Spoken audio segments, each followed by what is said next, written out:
This tall building is a grain elevator. It was built beside the CPR tracks in Austin in 1905 for the Western Canada Flour Mills Company. It had a capacity of 20,000 bushels. It was purchased by Manitoba Pool Elevators in 1938. Manitoba Pool used it as an annex until the fall of 1975, when it was emptied for the last time. It was moved to the museum in 1976. The interior of the elevator building is divided into a number of separate bins, each holding a different type of grain. The bins are constructed of wooden planks laid flat and nailed together. The bins are filled using a leg, which elevates the grain to the top of the building using a vertical conveyor belt with cups attached. Hence the origin of the name grain elevator.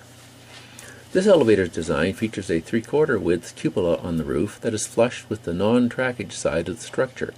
Earlier elevators often had cupolas that were only 1/4 width and centered on the top of the elevator.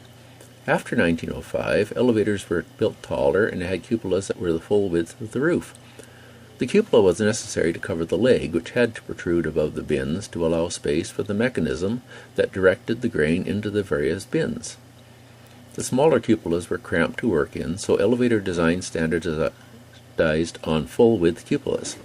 As the leg was made of wood, it needed to be protected from the weather. Note that modern elevators no longer have cupolas, since the mechanism is all constructed out of steel and can be exposed to the elements. As this elevator had been last used as an annex to the main elevator, the driveway and scale house had been removed, as it was not needed, since an annex did not receive grain from a truck or wagon. At the museum, the driveway and scale house was rebuilt to its original appearance. Manitoba Pool also found and donated a AAA device for lifting the front end of grain wagons to empty them. This device is combined with the scale. The scale in the driveway was used to determine the weight of grain being purchased from the farmer. The grain wagons would dump grain into a pit under the scale where the leg was located. The leg lifted or elevated grain to the top of the elevator, where the grain was dumped into a hopper feeding the gerber, a device which directed the grain to one of the different bins that make up the body of the elevator. To load a rail car, the bin with grain for that shipment is emptied into the pit, where it is elevated back to the top of the elevator, and the gerber directs it into the load-out scale bin. From here, the grain is dropped onto a scale, weighed, and then dropped back into the pit, where it is again elevated to the top of the elevator, and then it is directed into a pipe which takes the grain outside into the rail car.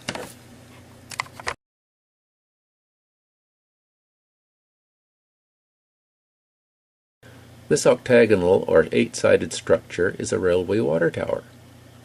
It was built in 1900 by the Canadian Pacific Railway at McGregor, which is the community just east of Austin. It was donated and moved to the museum in 1987. It is the only water tower known to have been moved from its original location. Few such wooden towers remain in existence. When rail lines were constructed through Manitoba, the railways had to build water towers at regular intervals along the lines, as steam locomotives used large quantities of water to produce the steam that powered them.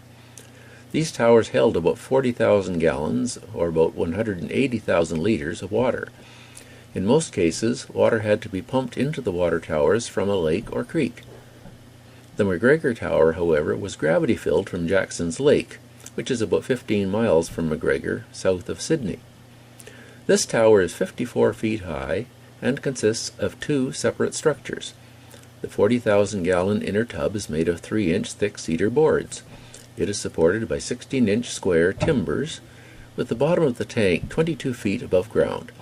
The height provides the gravity pressure needed to fill the locomotives.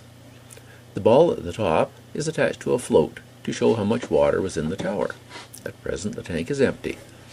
The outer shell, which is the only part that can be seen from outside, is not attached to the tub and simply serves as an insulated cover. By having a stove at the bottom of the building during the winter months, the outside shell would prevent the water from freezing. In eastern Canada and much of the USA, where winter weather is not as severe as in western Canada, railway water towers often did not have the outer shells. The picture now on your screen shows a typical American water tower without an outer shell, and this gives an idea of what this tower looks like on the inside.